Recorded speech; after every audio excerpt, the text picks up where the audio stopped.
আমি দেব আমার বাহ মুর্শিদ মনে মাশাআল্লাহ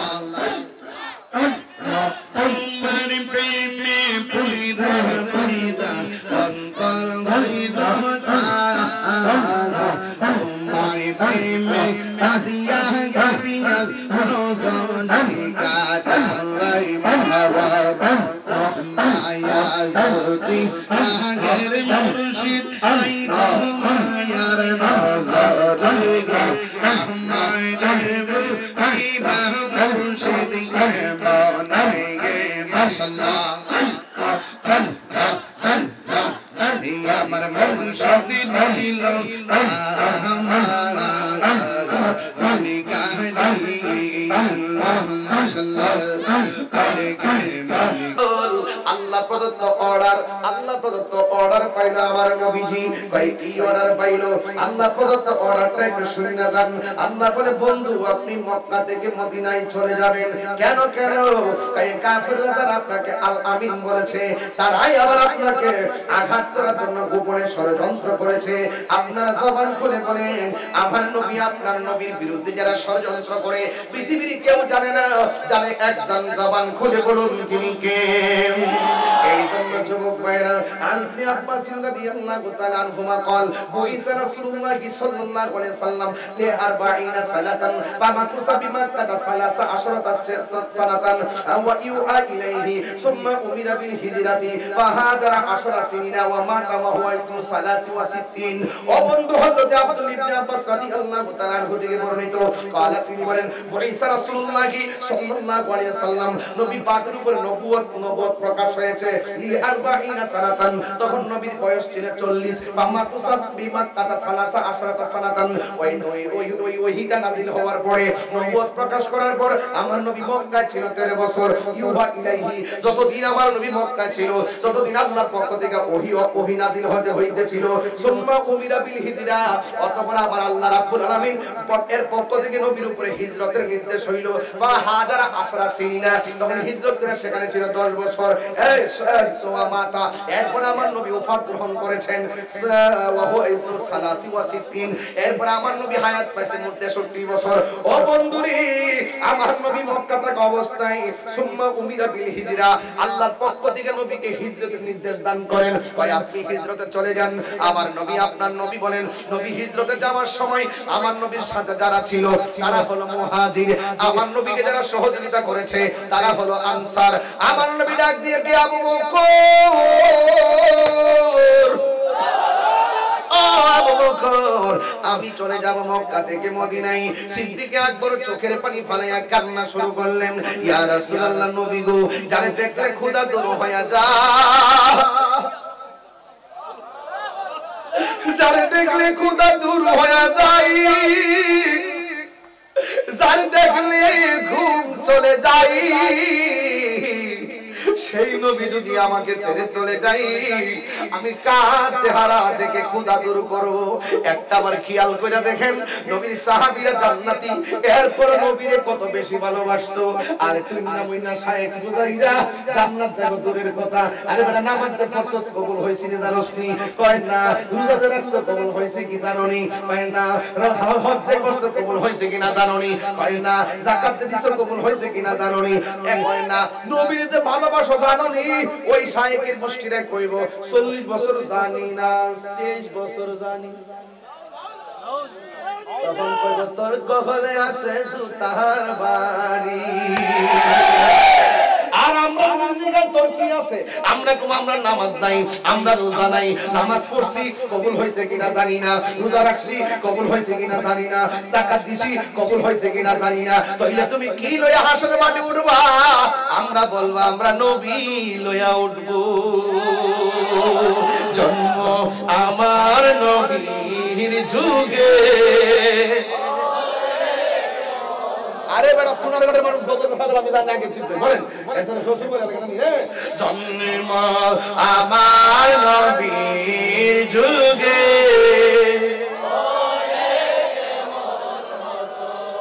দুনয়নে রাসূল পাক দেখি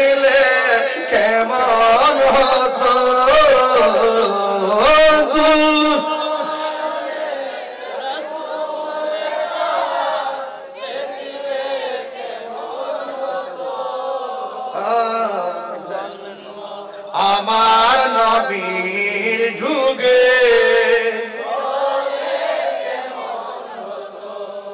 কষ্ট হইছে আপনাদের? মুসাইলামাতুল কাজ্জাব আছে না, সে নিজের নবী দাবি করছিল, যার ঠেলা খায় আর বাড়ি খায়া হ্যাঁ সোজা হইছে, এর নাম হইল সিদ্দিক আকবর। জোরে কোন সুবহানাল্লাহ। সিদ্দিক আকবর নেতৃত্বে মুসাইলামাতুল কাজ্জাব বন্ড নবী দাবিদার, ওই কুখ্যাত কাদিয়ানীরা ওই বাপ। একটা হলো ক্লিয়ার কাদিয়ানী, আর হলো চুপা চুপা কাদিয়ানী। চুপি চুপি বলো কেউ জেনে যাবে, এরা হইলো চুপি চুপি ডলার খায়া কালার পাল্টাইতাছে। কথা কোন ঠিক যাবে রে? চুপি চুপি ডলার খায়া যখন কালার পাল্টাইতাছে, ওই মুহূর্তে তাহিরের হাতে এসে ধরা পড়েছে। কথা কোন ঠিক যাবে রে?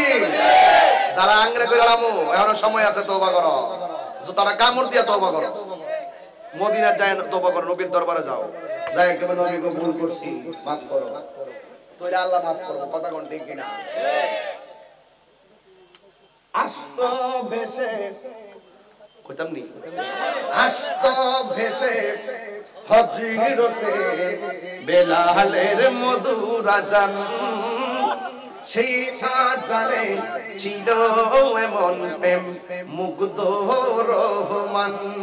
আস্ত ভেসে হযরতে বেলালের মধুর আযান, সেই আযানে ছিল এমন প্রেম মুগ্ধ রহমান। দয়াল নবীর পিছে নামাজ হেরাজে কো 40 বছর আগে নবী ছিল না। নবী যখন জন্মগ্রহণ করছেন মা আমেনার রেহম থেকে, দুধ পান করছে হালিমার। নবী এক স্তনে দুধ পান করছে, আরেক স্তনে মুখ লাগায় নাই, তার দুধ পায়ের জন্য রাখা দিছে। এটা একমাত্র নবীর কারণেই সম্ভব। কথা কোন ঠিক কিনা? কথা কোন ঠিক কিনা? এই ইতিহাসগুলো কি মুছে ফেলতে পারবে? সিরাতুন নবী লিখতে গেলে কি এটা মুছে ফেলতে পারবে? মিলাদুন নবী লিখতে গেলে কি মুছে ফেলতে পারবে? কেন যে দালালগুলো কি খাইছে আমি জানি না, মনে হয় ওই যে মদের ওয়াজ করছে না, মদ খায়া মনে বুড় হয়ে রইছে। কথা কোন ঠিক না বেটি? আমার মনে হয় এই প্রশ্নের উত্তর দিতে যায় মনে মদটা খায়া উঠছে, এর লাগে সমস্যা আছে। এবার তো মদের পক্ষে আবার সরকার যেখানে মাদকের বিরুদ্ধে জিরো টলারেন্স ঘোষণা করছে, আর এই মৌলবী মদের প্রমোট করতেছে। কথা কোন ঠিক না বেটি? ধর্ম ধর্ম দালালগুলোর ধর্ম, যারা সত্য জানে না গোপন করে। কথা কোন ঠিক কিনা? সিদ্দিক আকবর ডাক দিয়া বলে, নবী গো, ও আমার নবীজি, আপনি চলে গেলে আমি কার চেহারা দেখে খোদা দূর করব? এবার আপন হযরতে আবু বকর সিদ্দিক রাদিয়াল্লাহু তাআলার চোখের পানি দেখা আমার নবী, আপনার নবী ডাক দিয়া বলে, আবু বকর চিন্তা করো না, আমি নবী যখন যাব, তুমি আবু বকরকে সাথে করে আমি মক্কা থেকে মদিনায় যাব। জুরি জুরি কি সুবহানাল্লাহ বলা যাবে না? সিদ্দিক আকবর রওজাটা নবীর পাশে হইছে টাকার জোরে না প্রেমের জোরে? এইজন্য সুন্নিরা প্রেমের জোরে নবীর মহব্বতের দখলের মাঠ তৈরি করে। কথা কোন ঠিক না? এবার একদিন রাতের বেলায় সিদ্দিক আকবরের বাড়িতে আমার নবী রাতের বেলা গেছে, যাইয়া ঘরের দরজার মধ্যে টোকা দিছে। সিদ্দিক আকবর ঠাস করে দরজাটা খুলনা পালাইছে। এই দিক দিয়ে হযরতে মাওলা আলী রাদিয়াল্লাহু তাআলা আনহুকে বলে গেছে, আলী রে, তুমি আমার বিছানার মধ্যে ঘুমায়া থাকবা, আমি নবী বিছানায় ঘুমায়া থাকো, তুমি ঘুমায়া থাকো, তোমার সঙ্গে আমার দেখা হবে সোনার মদিনায়। আমি আলীর বিশ্বাস হলো মদিনায় যাইয়া নবীর সঙ্গে দেখা হওয়ার আগে পৃথিবীর কেউ আমারে মারতে পারবে না।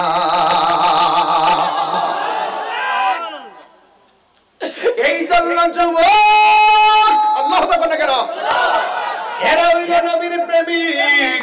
ওই আবু বকর সিদ্দিক রাদিয়াল্লাহু তাআলা ঘরের মধ্যে আছেন, আমার নবী যাইয়া ওই ঘরের দরজার মধ্যে টোকা দিয়েছে।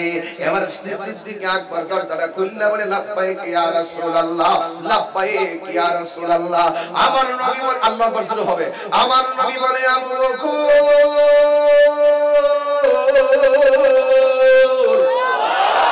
তুমি কি ঘুমা ঘুমাও নাই? আমি যে আজকে রাত্রে আসবো তোমার তো বলি নাই, তুমি কি ঘুমাও নাই?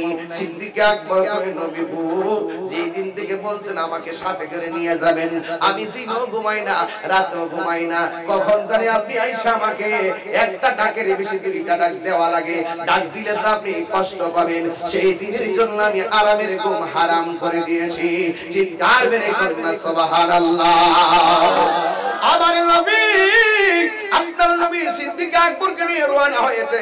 সামনে একটা ইহুদির বাড়ি, কাফেরের বাড়ি। সিদ্দিক আকবর ডাক দিয়ে, নবী গো আপনি একটু পিছনে থাকেন, আমি সামনে থাকি। আমার নবী বলে, আবু বকর সেটা বিয়াদবি। আবু বকর কই, নবী গো এরা হলো কাফেরের বাড়ি, ওরা তো আপনাকে মারার জন্য বুঝতেছে, যদি আপনারা দেখা ফেলায় তীর মাইরা আপনাকে আঘাত করতে পারে। এই জন্য আমি আবু বকর আপনার সামনে থাকবো। একটা তীর বুঝি না, দুইটা তীর বুঝি না, 100 তীর আসলেও সব তীর আমার বুকের মধ্যে নিব। কিন্তু আপনি নবীর বদন মুবারকে একটা তীরের আঘাত তো আমি লাগতে দিতাম না। নবীর প্রিয় সাহাবী হযরত আবু বকর সিদ্দিক, নবীর প্রিয় আবু বকর সিদ্দিক, ভালোবেসে শুইল পাশে, ভালো শুইল পাশে, যায়া দেখো মদিনা মদিনা মদিনা, আসে গো মুমিনের ঠিকানা, বলো মদিনা আসে গো মুমিনের ঠিকানা। দিদার চেয়ে কাঁদো তোমরা, দিদার তোমরা হও না নবীর দেওয়ানা, মদিনা আসে গো মুমিনের ঠিকানা।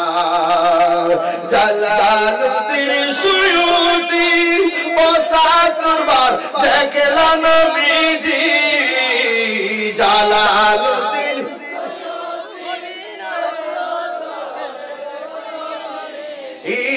এতবার দেখিয়া নবী, এতবার দেখিয়া নবী, জ্বালা তাহার মিটে না, মদিনা মদিনা আসে গো মুমিনের ঠিকানা, বলো মদিনা মদিনা আসে গো মুমিনের ঠিকানা।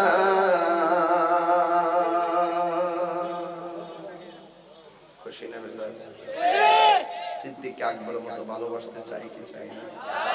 জীবন দিব কিন্তু ঈমান দিব। এটাই হলো শারির সালাতের সার্থকতা আর বাস্তবতা। কথা বলে ঠিক কিনা? এই ছেলে, এই ছেলে, এই বাবা, কি আশ্চর্য ব্যাপার বাবা, কোথায় চোখে কি লাইটটা বন্ধ হচ্ছে কেন? কালো মানুষ দেখা যায় না, লাইটটা দিয়ে ফসা করে ঠিক আছে, লাইটটা জ্বালিয়ে দাও। আমি বাংলা কথা কইতাম না, তুমি স্ট্যান্ড কেন? আচ্ছা তুমি বসো, হাদিয়া রেডি করো, বসো, হাদিয়া রেডি করো। কিছু কইবেন নি?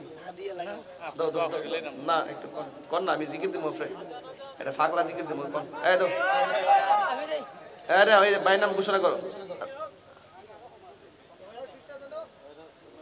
এই চেষ্টা, মাইকের চেষ্টা দাও, মাইকের হাতে মাইক।